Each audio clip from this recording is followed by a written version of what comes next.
The scent of betrayal was polished leather and a pristine pearl-white lie. But what came next was the sound of a safe screaming as I blasted it open with a fire extinguisher. They said I was dealing in stolen funds. I was about to expose a network moving state secrets. The leather seats of that new SUV smelled like possibility and betrayal, all at once. It was a scent that still catches in my throat sometimes, years later, whenever I pass a dealership lot. I remember standing in the sterile, brightly lit showroom, my hand hovering near the polished hood of the gleaming pearl-white machine. It was beautiful, undeniably luxurious, a testament to the success my husband Mark was so fond of broadcasting to the world. And it was bought with the money we were supposed to use for our future. We'd been married for 3 years, a stretch of time that felt simultaneously like yesterday and a lifetime ago. Our saving plan had been rigorous. Every bonus check, every tax return, every extra dime from my freelance graphic design work went into the joint high-yield account. The goal wasn't a house yet. We were content in our cozy apartment. But the down payment for a small cottage by the lake, our escape route from the city grind. We'd celebrated hitting the 7-figure mark just last month, a moment that should have cemented our partnership. Instead, it became the breaking point. Mark, bless his naive golden boy heart, had always been too close to his mother Sharon. Not just the normal, healthy closeness. This was an umbilical cord that had never been cleanly severed, even after he'd proposed to me. Sharon was the kind of woman who believed that while sons marry wives, mothers own sons. She'd never quite accepted me, seeing me as the flighty artist who was siphoning off her precious Mark. I tried. I really did. I baked her elaborate cakes, endured her critiques on my housekeeping, and even let her dictate the hideous olive green accent wall in our first guest room. The trouble started subtly, as these things always do. Mark would disappear for hours to help Mom organize the garage, which usually meant driving her to a high-end mall for lunch. Then came the whispers about her old sedan. "It's just not safe anymore, honey," he'd murmur, stroking my hair while scrolling through classifieds on his phone, never the ones I showed him for lake properties. "We're saving for the cottage, Mark," I'd remind him, trying to keep my voice level. "Remember? We shook hands on it." "Of course, sweetheart, but Mom needs reliable transportation for her appointments. It's an investment in family," he'd counter, spinning the narrative until my dream felt selfish and his immediate whim felt like a noble sacrifice. The first major withdrawal from the savings account was easily explained away, a mandatory insurance premium increase for Sharon's condo association. Then another for an emergency dental procedure. I started tracking everything, an ugly habit I hated myself for adopting, but one that felt necessary for self-preservation. The balance was dipping, not catastrophically, but noticeably. 2 weeks ago, Mark announced he was taking an extended weekend trip. "Business conference in the mountains," he'd said, kissing me goodbye with a little too much fervor. He packed his briefcase and his expensive hiking boots and left. I tried to focus on a massive branding project, but the feeling of unease was a persistent thrum beneath my skin. That Saturday, Sharon called me. Her voice was saccharine sweet, the kind of sweetness that precedes an injection of poison. "Darling, I know Mark is at that boring conference, and you must be so lonely. I just wanted to invite you over for a little celebratory lunch. We finally got the new wheels." My stomach plummeted. "New wheels, Sharon? What are you talking about?" "Oh, you know, Mark surprised me. It arrived this morning. It's the most gorgeous thing I've ever seen. You must come see it before Mark gets back. He wants it to be a surprise for him when he returns." The blood drained from my face. Surprise for him? The new SUV was not for Sharon. It was Mark's elaborate secret gift to his mother, purchased with our down payment, designed to make him look like the hero son when he returned from his manufactured trip. I drove to their sprawling suburban home in a fog of disbelief and cold rage. The SUV was parked right in the center of the driveway, shimmering under the midday sun. It was so much more expensive than anything we could afford. Sharon emerged onto the porch, sipping lemonade, looking like the queen accepting tribute. "Isn't she magnificent, dear? He said you two had been saving, but you know how it is. A mother's needs come first." I walked to the car, tracing the brand logo with a shaking finger. This wasn't just a financial betrayal. It was a public declaration of allegiance, a declaration that I, his wife, was secondary. I didn't scream. I didn't cry. I just nodded, thanked Sharon for the tour, and drove home in a daze. I pulled up to our apartment building, my mind racing at 100 miles per hour. Mark would be back tomorrow afternoon. I had hours to decide how to detonate this bomb. I looked at my laptop, still open to the joint savings account tracker, $7,000 remaining. They had blown nearly $500,000 on this gesture. I went into the spare room, the one we called the office, where Mark kept his things, his expensive watches, his tax documents, and the large, heavy vintage safe he used to store his most prized possessions. He'd always been overly protective of that safe, claiming it held sensitive documents related to his grandfather's old business dealings, paperwork that supposedly needed specialized protection against things like unwanted audits or, as I now suspected, just keeping his wife out. He had the only key, a heavy brass piece he wore on a chain around his neck, tucked under his shirt even when he slept. I knew Mark was meticulous. He wouldn't have just emptied the account. He would have structured the withdrawal to look like a legitimate investment or a large prepayment of some kind, something that would take weeks to flag or investigate. But the key to the safe? That was the real Pandora's box. What else was in there that was more important than our shared future? What else had he been hiding under the guise of family necessity or future planning? I needed leverage. I needed proof that this wasn't just a one-time massive lapse in judgment, but a pattern of deception, maybe even something illegal that would explain the sheer, breathtaking scale of the theft. I remembered seeing him nervously check that safe before his supposed conference. My eyes landed on the small, heavy fire extinguisher we kept near the back door, the industrial kind. It wasn't elegant, and it certainly wasn't quiet, but sometimes, when your entire foundation is shaking, subtlety is a luxury you can no longer afford. I picked it up, feeling the cold, familiar weight in my hands. I walked into the office. The safe sat there, squat and dark. I placed the nozzle of the extinguisher against the thick metal near the locking mechanism, took a deep, shuddering breath, and aimed for the weakest point. If I was going down for blowing up my marriage, I was going to make sure the explosion was loud enough for the whole neighborhood to hear. I squeezed the handle. The hiss was immediate, sharp, and utterly deafening in the small room, followed by a cloud of white chemical powder erupting like a miniature, localized blizzard aimed directly at the lock. The cold gas blasted against the metal, hoping to freeze the tumblers just enough. I pulled the trigger again, the safe groaning under the pressure and the sudden extreme temperature shift. The lock mechanism screamed in protest, a high-pitched metallic shriek that seemed to pierce right through my skull. Then, with a shuddering clunk, the heavy door swung inward just a fraction of an inch, releasing a puff of stale, trapped air.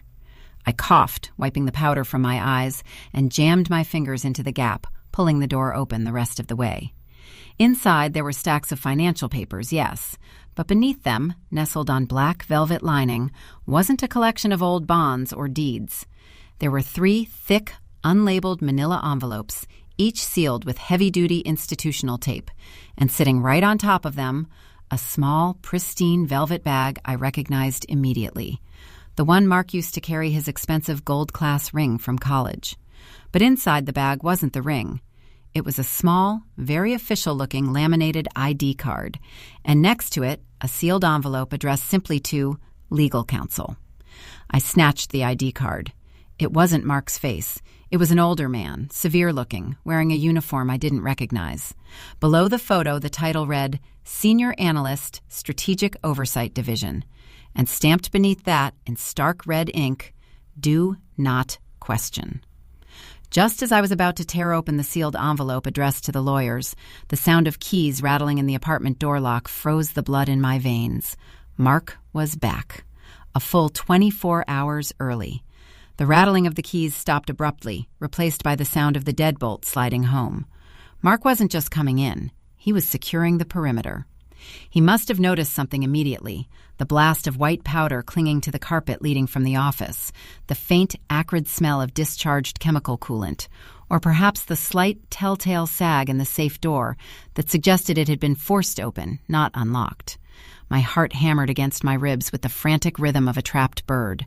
I was standing in the middle of the office, powdered head to toe like some bizarre, furious ghost, clutching a stranger's ID card and staring at a sealed legal document. There was no time to hide the open safe, no time to shove the evidence back in. My only option was to become invisible, or to make a stand. I kicked the office door shut just as I heard Mark's heavy footsteps pause right outside the hallway. "Honey, are you home? I thought you were staying with Sarah this weekend," his voice called out, slightly strained, lacking its usual booming confidence. He hadn't expected me here. He thought I was gone, placated by the story of his out-of-town business conference. I flattened myself against the wall beside the doorframe, my breath catching painfully in my throat. I quickly shoved the laminated ID and the sealed legal envelope deep into the pocket of my jeans, then scrambled for the fire extinguisher lying defeated on the floor. I managed to kick it under the desk just as Mark entered the main living area. "Amelia, why is it dark in here? And what is that smell?" I stumbled out of the office, trying desperately to appear disheveled rather than guilty. I wiped furiously at my face with the back of my hand, succeeding only in smearing the white residue across my cheekbones, making me look even more manic. "Mark, you're back early." I forced a bright, brittle laugh, the sound echoing horribly in the small space. I was just testing the new fire extinguisher. You know, proactive safety measures. The pressure felt weird, and it went off unexpectedly. Such a mess." He stopped dead in the archway between the living room and the office entrance. His eyes, usually a warm hazel, narrowed with immediate suspicion. He took in the dusting of powder on the carpet, the slightly ajar office door, and the raw panic flickering in my eyes. He wasn't looking at a wife who had a minor accident. He was looking at an intruder. "The fire extinguisher? Amelia, that thing hasn't been used in 5 years. Why would you decide to deploy it now?" He took a slow step toward the office. "And what's on your face?" "It's just dust, Mark, from the pressure release. I'll clean it up. I was actually just about to run an errand, maybe grab some industrial cleaner." I sidestepped him, attempting to intercept him before he could see the gaping maw of the safe. "You look exhausted. Why are you home so early? Did the conference wrap up ahead of schedule?" The question hung in the air, heavy and pointed. He didn't answer immediately. Instead, his hand instinctively went to his neck, touching the chain where the safe key usually rested. He patted his shirt twice, then his jaw tightened. The realization hit him. He wasn't wearing the key. He must have taken it off the moment he entered the apartment complex, perhaps leaving it in the car, assuming the coast was clear. Or worse, he'd realized it was missing the moment he tried to get in and was frantically retracing his steps. "The conference was canceled. Sudden logistical issues," he lied poorly, his eyes darting everywhere but at mine. He was trapped, and I knew it. He glanced toward the office again, and this time I saw not just suspicion, but raw, unadulterated fear. He knew what I had seen, or what I could see. "Logistical issues," I repeated flatly, the fragile facade crumbling. "Like perhaps realizing your wife found out you bought your mother a 6-figure vehicle with our Lake Cottage fund?" He flinched, as if I had physically struck him. "Amelia, it's not what you think. That SUV, it was a necessary strategic acquisition. It wasn't just for Mom." "Oh? A strategic acquisition? Is that what we're calling blatant theft now?" I stepped away from him, moving toward the hall closet where I kept my purse. I needed my phone to record this, to document every syllable of his crumbling defense. "Where is the key, Mark? Did you leave the key to the safe, the one you claimed held sensitive business papers, in your car while you were supposedly miles away? Or did you give it to your mother to use as a distraction while you finalized the paperwork on that monstrous lie?" He moved with surprising speed for a man supposedly exhausted from travel. He blocked my path to the closet. Don't call anyone. Don't try to record this. It's complicated, Amelia. It's bigger than the car." "Bigger than defrauding our entire savings? What could possibly be bigger?" I demanded, my voice rising, finally letting the years of suppressed frustration boil over. "Is it related to that ID card I found? The one that doesn't belong to you, showing some kind of operative from a strategic oversight division?" His face went ashen. The color drained away so completely that the powder on his cheeks looked like ghastly white paint. He hadn't expected me to go into the safe. He hadn't expected me to find the identity papers. He had planned for me to find the bank statements, maybe the SUV receipts, and then have a drawn-out, manageable argument. He hadn't planned for me to stumble upon whatever clandestine network he was involved in. "You didn't look in the safe," he whispered, his voice laced with a terror that was far more chilling than any anger. "Amelia, you have to swear to me right now, whatever you saw, leave it. Forget the car. Forget the ID. I can fix the money. I can't fix this." "Fix what, Mark? What secrets are you keeping? Are you in some kind of trouble? Is that why you needed the cash flow? Is this organized scheme you're part of more dangerous than I realized?" He looked past me, toward the front door, his eyes wide and darting, as if expecting someone else to burst in at any moment. "That ID card isn't just a decoy," he confessed, his voice cracking with genuine fear. "It belongs to a man I owe a massive debt to. He was supposed to cover for me, to handle the transfer of those funds in exchange for a favor later. That favor just got called in. The people who run that division, they don't deal in simple financial restructuring or minor infractions. They deal in silence and severe consequences for those who cross them." He grabbed my arm, his grip surprisingly strong. "When you opened that safe, you didn't just find evidence of me being a terrible husband. You found evidence that implicates you now, too. Those envelopes, they detail the planned transfer and the final signature required to complete the Shell Corporation setup, which they will claim is yours if they think I'm cooperating with authorities." Before I could process the phrase, "implicates you now, too," the silence of the apartment was shattered by a loud, rhythmic pounding on the front door. Not a knock, a measured, heavy, professional thudding, the sound of people who do not need to announce themselves politely. Mark released my arm and stumbled backward, his eyes locked on the door, his face a mask of absolute defeat. "They found me," he choked out. "They tracked my phone when I didn't check in at the mandatory update point. They are here for the evidence and for the loose end. That's you." The thudding stopped, replaced by the sickening, slow grinding sound of heavy-duty tools being applied to the deadbolt. They weren't even bothering with the doorbell anymore. I realized with stark horror that whatever scheme Mark was involved in, it was serious enough that people willing to commit what looked like a major breach of security were already outside our door, and they weren't coming to talk about SUVs. The grinding sound ceased, replaced by a sickening, splintering crack as the frame around the lock gave way. They were inside in seconds. 3 figures, clad in dark, nondescript tactical gear, moved with a chilling, practiced silence that erased every last shred of my denial. This wasn't a marital spat gone wrong. This was an invasion, and Mark's fear was suddenly, terrifyingly justified. "Down, both of you, on the floor, hands where I can see them." The voice was electronically flattened, devoid of inflection, making it impossible to gauge gender or age. It carried the absolute, unquestionable authority of absolute danger. Mark didn't hesitate. He dropped instantly, collapsing onto the cheap laminate flooring we'd argued about installing. I, however, was still standing near the office entrance, my mind locked in a terrifying processing loop. Safe. ID. Legal counsel. Debt. Now they are here. Before I could react to the command, one of the figures, the tallest one, clearly the leader, nodded sharply toward me. "The woman. Secure her." I knew I couldn't let them take me, not without knowing what those envelopes contained, not without knowing what fate they had planned for the man who had just confessed to dragging me into the abyss. My hand, still subconsciously clutching my jeans pocket, brushed against the smooth plastic of the ID and the crisp paper of the sealed letter. I didn't fight. I executed a calculated maneuver of desperation.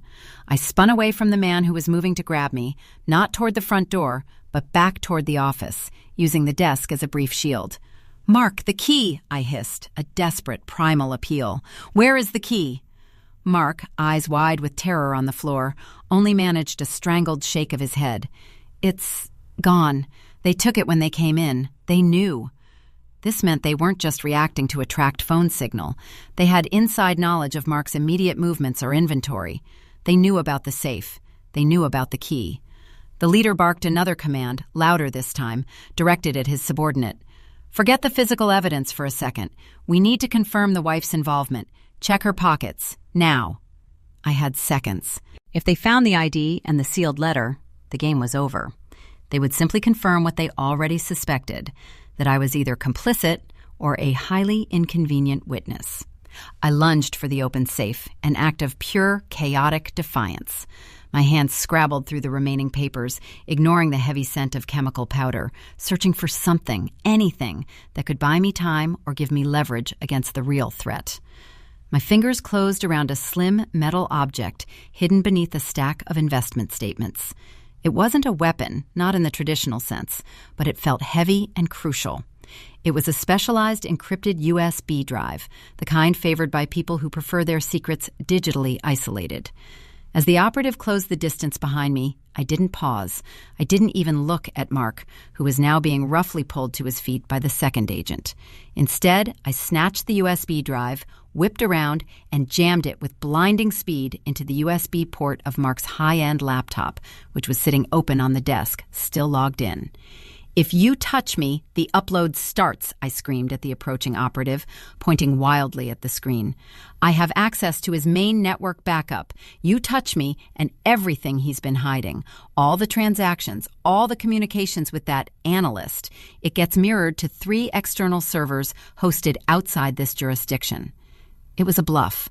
I had absolutely no idea if the drive would initiate an upload, or if I could even navigate Mark's complex encrypted file structure. But the sheer audacity of the move, the sudden introduction of a digital threat, caused a momentary critical hesitation in the squad. The leader stopped his subordinate mid-stride. He looked from me, adrenaline-fueled and defiant by the glowing laptop screen, to Mark, who was now struggling against his captor. "What is that drive, Mark?" the leader demanded, his voice losing a fraction of its electronic dullness, laced now with genuine concern for his own security. Mark, seeing a sliver of possibility in my crazy gambit, found his voice. "It's the contingency file, the one for the acquisition audit. If she uploads that, the entire chain of custody for the assets gets flagged by the compliance department. It will bring down the whole operation, not just my transfer." This was the leverage. Mark had been involved in something far more extensive than skimming our savings. He was part of a complex financial structure, and I was now holding the digital emergency brake. The leader took a slow, deliberate step toward the desk, abandoning his hold on Mark. "You are bluffing, wife. That network is air-gapped." "Maybe," I yelled back, my finger hovering over the enter key on the keyboard. "But you don't know that for sure, do you?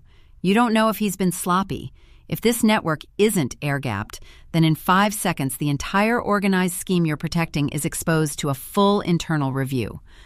The room fell silent again, thick with tension and the smell of gunpowder from the earlier discharge. The leader weighed the risk, a potentially catastrophic system-wide exposure versus containing 2 individuals who clearly knew too much. He made his choice. He barked into a hidden microphone. "Hold fire. Stand down external communication. We need to verify the integrity of the contingency drive immediately." He then looked at me, his expression hardening into a mask of cold calculation. "You win this skirmish, Amelia, for now, but you just traded your husband's life for a few hours of safety. And that USB drive? That's a very expensive insurance policy. We need to discuss the terms of your surrender and verification process." He nodded to the 2 remaining agents. They released Mark, who stumbled back toward me, grabbing my hand with a desperate strength I hadn't felt since our wedding day. "We are leaving," the leader stated, backing toward the wrecked front door. "But we are watching. If that drive uploads anything at all, we will find you both, and the consequences will make the car purchase look like a pleasant trip to the market. You have 3 hours to deliver the drive untouched to the address I will text you. Do not move from this location until you receive that text. Do not try to clean the apartment. Do not contact anyone. We know where you live. We know where your parents live. Understand?" The 3 figures melted back out through the ruined doorway as silently as they arrived, leaving behind only the smell of fear, smoke, and the splintered remains of our front door. Mark looked at me, his face pale and streaked with soot, his eyes filled with a gratitude so profound it was sickening. "Amelia," he breathed, his voice raspy, "you saved us.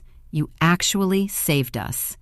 I pulled my hand away from his, my eyes fixed on the laptop screen, where the USB drive indicator light was flashing steadily, rhythmically, indicating that data transfer was occurring.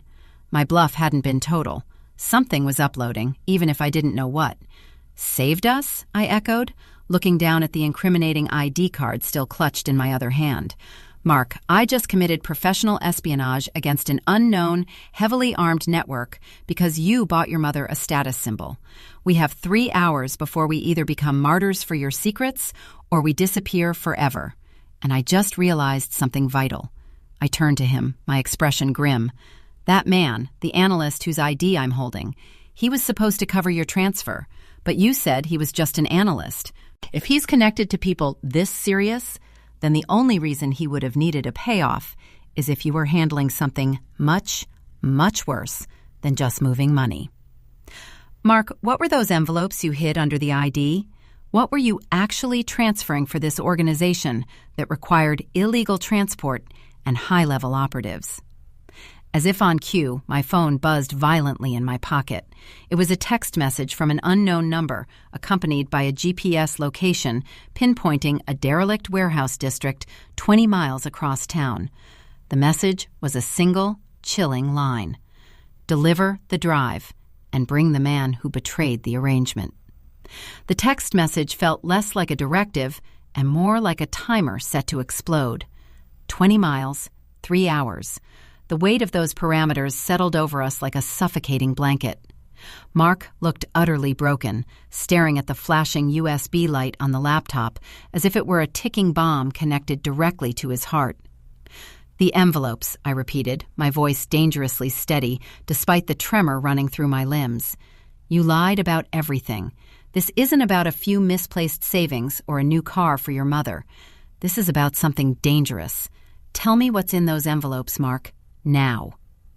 He sank onto the ruined office chair, pushing aside the chemical dust. He looked like a man preparing for execution. They are compliance logs, Amelia, records of illicit movements. My job, the one I told you was legitimate consulting, was actually facilitating the offloading of assets for a shell company tied to international movements. Nothing violent at first, just creative accounting. But the scale grew. The people I was moving money for, they aren't just financiers. They move things, important, sensitive things. That analyst, Victor, the ID you have, he was my handler. He was supposed to ensure the audit trail looked clean for the next phase. What assets? I pressed, leaning in close, ignoring the image of the tactical team imprinted behind my eyelids. Information. Highly sensitive, proprietary schematics for defense technology. They were being smuggled out of the country via shell corporations that needed immaculate financial backing. I was laundering the payment for the transport network. He swallowed hard. The SUV was the down payment for the next phase of logistics. Sharon's need was leverage to make me look like a dutiful son while I was finalizing the financing for a major operation. So the $500,000 wasn't just a down payment for Mom's status symbol. It was seed money for a network that moves defense secrets, I summarized, the reality hitting me with the force of a physical blow. The Lake Cottage dream evaporated, replaced by the cold, hard reality of international conspiracy. Yes, and now Victor is compromised, or he double-crossed them, and they think I sold him out to keep my own involvement quiet. They believe I have the contingency files, the proof of where the technology is, and they think you are the one facilitating the leak using that drive. I looked down at the USB drive, still blinking innocently. I had no idea what was on it, but Mark's genuine terror suggested it was the master key to their entire operation. So, what do? I asked, though I already knew the answer was horrifying. We deliver the drive. We hand over the drive, and I take the fall for the financial irregularity. Maybe, just maybe, if they get the physical proof of the transfer mechanism back, they let you walk. They need me alive for a while longer to explain the paper trail, but they need you gone immediately. His voice cracked. They won't let you live knowing what you know, Amelia. Not unless I trade myself completely. The irony was suffocating. Mark had sacrificed our savings, our future, and his honor for a lie. And now that same lie was the only thing that might keep me alive. Fine, I said, grabbing my car keys. We go to this warehouse, but if we are walking into an ambush, I need to know one thing. Where is the real escape route? Where did you hide the information on Victor's movements that you were using for leverage? Mark's eyes flickered to the bedside table in our bedroom, the one place I had always been forbidden to touch because it supposedly held his expensive cufflinks. The backup key to the safe, he admitted, gesturing vaguely toward the bedroom. It's a magnetic data key. I hid it behind the baseboard of our bedroom closet. If you can get to it while I stall them. We scrambled toward the bedroom, leaving the office in its chaotic, powdery state. I yanked open the closet door. The baseboard was cheap pine, slightly warped from an old leak. I found the spot Mark indicated, jammed my fingernails into a barely visible seam, and pulled. The small section of wood came away easily, revealing a small, hollow space. Inside, taped with black electrical tape, was a dull metallic keycard, the kind used for high-security access. This isn't for the safe, I noted, recognizing the security level from my limited knowledge of corporate systems. It's for the emergency exit at the loading dock of the building where Victor worked, Mark whispered urgently, hovering in the doorway, listening intently for any further sound from the street.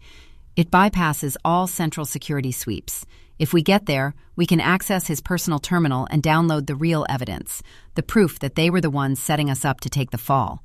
It will expose the entire chain, including the defense schematics. Before I could secure the card, Mark let out a sharp, involuntary gasp.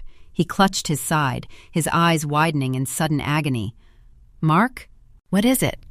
"When they pulled me up," he stammered, backing away slowly, "the second agent, he didn't just pull me, he pressed something hard against my ribs when he let go. I felt a sting." He fumbled with the front of his shirt, pulling the fabric away from his skin. There, precisely where the agent had held him, was a tiny, almost invisible puncture wound, a perfect circular mark, barely bleeding. "What did they inject him with?" I whispered, horrified. Mark looked down at the wound, then back at me, a terrible understanding dawning in his eyes. "It's not an infection. It's a tracer. They didn't just let us go to wait for a drop-off. They put a tracker on me. And Amelia," he trailed off, his voice fading to a horrified croak as he stared past my shoulder toward the apartment window overlooking the street. "They didn't just put a tracker on me." Through the gap in the blinds of the living room, I saw it. Not a black van, not tactical figures, but a small, unassuming gray sedan parked just down the street, and in the driver's seat, calmly looking up at our apartment window, was Sharon. She wasn't sipping lemonade. She was holding a set of high-powered binoculars, her expression not one of a concerned mother, but of a cold, meticulous surveillance officer. "Mom?" Mark whispered, completely bewildered. "She's watching us. Why is she watching us?" I slowly turned to face the window, feeling the immense weight of betrayal settle. Sharon hadn't just been the passive recipient of the car. She was the one who had orchestrated the entire cleanup. "She wasn't surprised by the SUV, Mark," I said, my voice flat as slate. "She wasn't celebrating a gift. She was confirming her asset was in place. She didn't just know about the ledger. She was the compliance department. She's not your mother, Mark. She's your chief executive." Just as the realization hit, the small magnetic keycard slipped from my numb fingers and clattered onto the wooden floor between us, directly under the shadow of the window where Sharon was watching our every move. And simultaneously, the tracing signal Mark had been injected with activated, causing his entire body to seize up in a violent, soundless convulsion against the bedroom wall. He wasn't just being watched, he was being remotely controlled, or remotely terminated. Mark's body hit the floor with a sickening thud, his limbs rigid, his face contorted in a silent scream that mirrored the horror in my own mind. The tracer hadn't just been a way to track us, it was an active kill switch. Sharon wasn't merely confirming logistics, she was executing the termination of a failed operative from the safety of her surveillance vehicle. The magnetic keycard lay between us, the key to a secret exit, now overshadowed by the immediate lethal threat in the room. I had seconds before Sharon realized her son was incapacitated and turned her attention fully to me, the loose end who now held the ID of her operative, Victor, and the encrypted contingency drive. I snatched the keycard, shoving it deep into my pocket, and spun toward Mark's convulsing form. He was still breathing, shallow, ragged gasps, but his body was locked in place. I couldn't drag him. I couldn't leave him. "You shouldn't have lied to me, Mark," I whispered, pressing my lips briefly against his forehead, a final, cold goodbye to the man I thought I married. "But you did give me a way out." I bolted toward the front door, the one the tactical team had so efficiently destroyed. Stepping over the threshold, I scanned the street.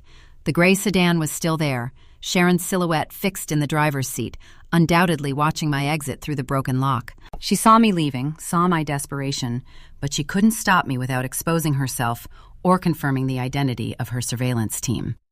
The remote kill order on Mark was executed, but she couldn't risk a public confrontation with the wife of her asset. Not yet. I didn't run to my own car. That would be the first place they'd look once they swept the apartment. I sprinted down the fire escape stairs behind the building, plunging into the dimly lit alleyway that led to the back parking area, the route Mark had described as the emergency exit route for Victor's former office complex. I reached the rear access door to our building's underground garage. Fumbling desperately, I pulled out the magnetic keycard. It felt impossibly heavy. I swiped it across the reader panel. The light flashed green instantly, and with a soft whoosh, the heavy steel door slid open, revealing the silent, concrete cavern of parked cars.